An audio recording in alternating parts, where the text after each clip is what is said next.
Hi, everyone. It's Miss Akbari in the library. I want to tell you a little bit about the book, The Distance Between Lost and Found by the author Catherine Holmes. And to start with that, I wanted to read you the first chapter of the book to kind of give you a sense of what it's like to read. The first day. The laughter starts as a low murmur. Hallelujah might not have even noticed it if it wasn't coming from a few seats down, from where he's sitting. But she hears the laughs, hears them spreading, and she knows. She's not surprised. She expects this. Still, she feels anxiety blossom. She just wants to be invisible. He can't even let her have that. And so she folds in on herself. She stares at the fire pit. She watches the embers glow and the sparks float up with the smoke through the opening in the gazebo ceiling. She inhales the burnt air. She waits. And then something hits the side of her head. It bounces off her shoulder and lands on the wooden bench next to her. She glances down. A tiny twig. A few seconds pass, and then another twig hits her, this time on her cheek. She ignores the muffled laughter, refuses to look over, tries not to react, because that's what Luke wants. Directly across the fire pit, their youth group director, Rich, is oblivious. He's leading campfire songs, strumming an acoustic guitar, eyes closed. The next twig bounces off the top of Hallelujah's head. The laughter that gets stuck in her hair, right by her forehead. She thinks about which is worse, brushing it away or leaving it. Then she pulls the twig loose and drops it on the ground. Her cheeks burn. She knows she shouldn't let Luke get to her, but flicking twigs at her is just the beginning. Luke's got the other kids' attention. Next, the rumors spread. The real mocking starts. It's a chain of events he's been repeating for almost 6 months, a chain she doesn't know how to break. So she does the only thing she knows how to do. She sets her face to stone and keeps her eyes on the fire. The group keeps singing campfire standards, a few hymns. They all blur together in her ears, just notes and notes and notes. Singing used to be her life. She would stand in the choir room at school, in the church auditorium during Sunday services, in her backyard, in her shower, and let her pure soprano sail up to the highest notes. Music used to burst from her. She couldn't contain it.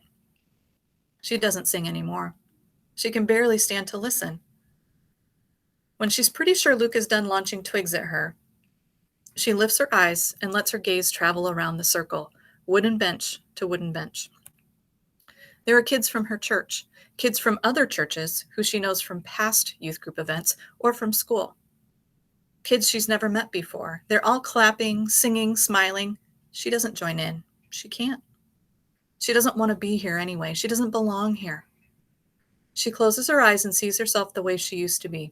She sees herself a year ago on a retreat just like this one, except on a college campus instead of in the Smoky Mountains.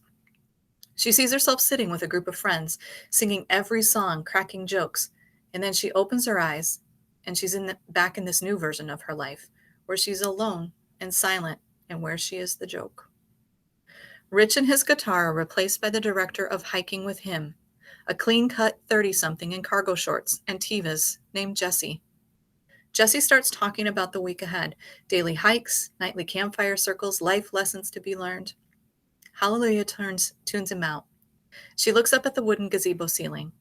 Knot holes, spider webs, some kind of nest in one corner.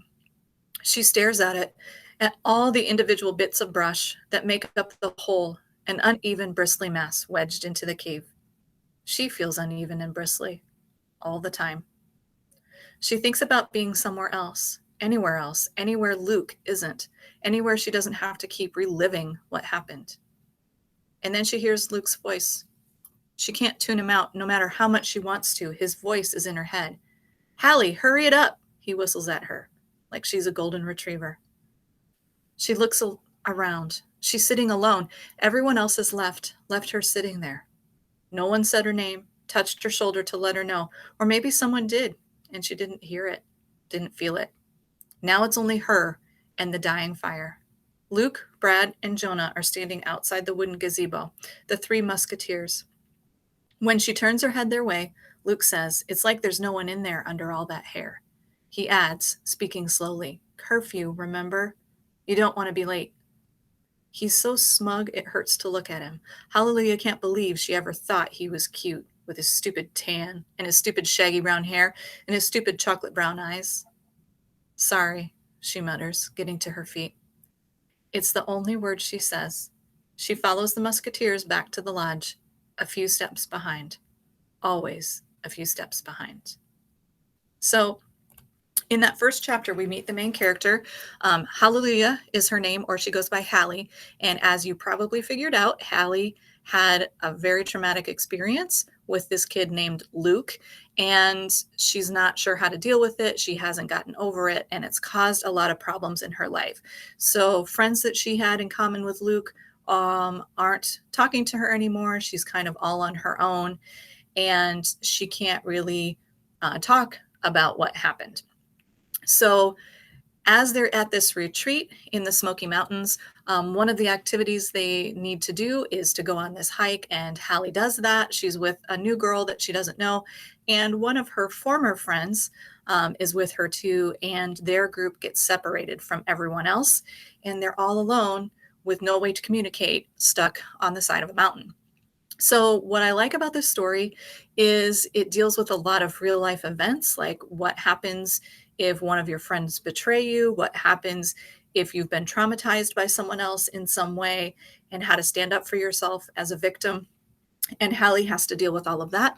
But it's also a really gripping survival and adventure story that takes place pretty much all outdoors. So, if you're into camping, if you're into survival stories, if you like reading about real world issues, that certainly all of that in this book called The Distance Between Lost and Found.